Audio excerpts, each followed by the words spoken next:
conversar nesse momento com o vice-prefeito de Osasco, o vereador Valmir Pracidelli, o vice-prefeito Valmir Pracidelli. Gostaria de abordar com você um assunto que hoje tomou conta da imprensa toda, direto lá do STF, que foi o julgamento, o voto final, né, sobre os votos infringentes, sobre os embargos infringentes do ministro Celso de Mello. Gostaria que você, que acompanha o João Paulo há tantos anos, amigo do João Paulo, fizesse uma análise desse voto do Celso de Mello, Valmir, para a TV Quintal.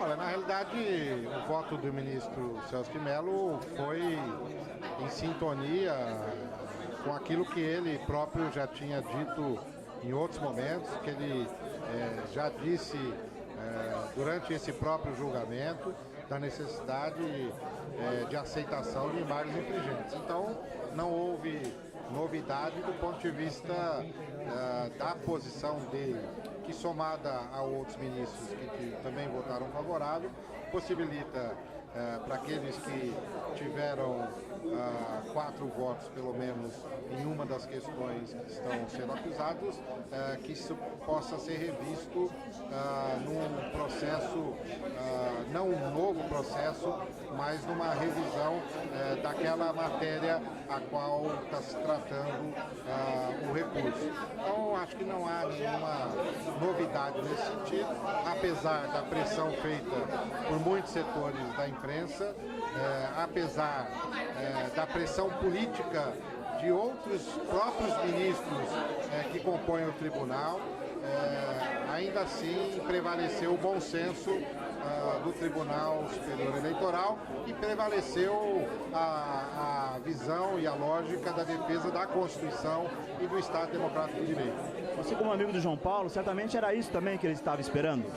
Claro, sem dúvida nenhuma, porque a postura de alguns ministros na votação dessa ação penal é uma postura absolutamente política, é uma postura absolutamente conjuminada com alguns setores da nossa elite, com alguns setores da imprensa e que escamoteiam e que perdem, inclusive, a postura quando tratam de alguns aspectos que têm uma posição muito mais política do que jurídica em algumas matérias, que fazem análise desta ação penal diferentemente do que disseram em outras ações penais. O próprio ministro Marco Aurélio Mello, que durante esses últimos 3, 4 dias foi um das que mais ostensivamente acusou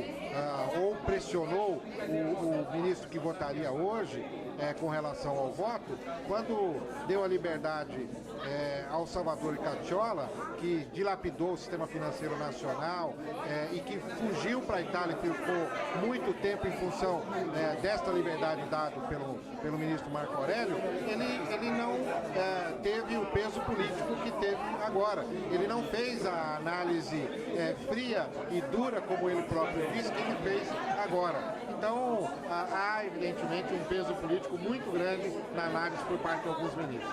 Você já é uma grande liderança do PT. Você acha que esse processo vai se prorrogar por muito tempo ainda lá no STF?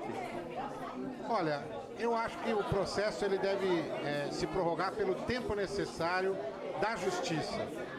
A justiça precisa ser feita não com o olhar no relógio, mas com o olhar na Constituição e com o olhar no Estado Democrático de Direito. Todo o povo brasileiro quer que seja feita justiça.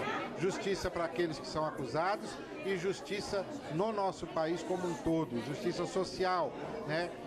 Buscando com que cada ente federativo possa cumprir o seu papel. E o Supremo Tribunal precisa cumprir o seu papel. Do ponto de vista do PT, nós não temos nenhum receio em fazer o debate político sempre, inclusive relacionado a essa ação penal, inclusive relacionado à ética na política, inclusive relacionado às questões que são abordadas cotidianamente pela população nas mais diversas esferas. Nós queremos fazer esse debate sim. O Brasil precisa de avanço e nesse avanço nós queremos também ter a nossa participação política a defesa dos nossos princípios. TV Quintal agradece ao Valmir Pracidelli, vice-prefeito de Osasco, Renato Ferreira, para a TV Quintal.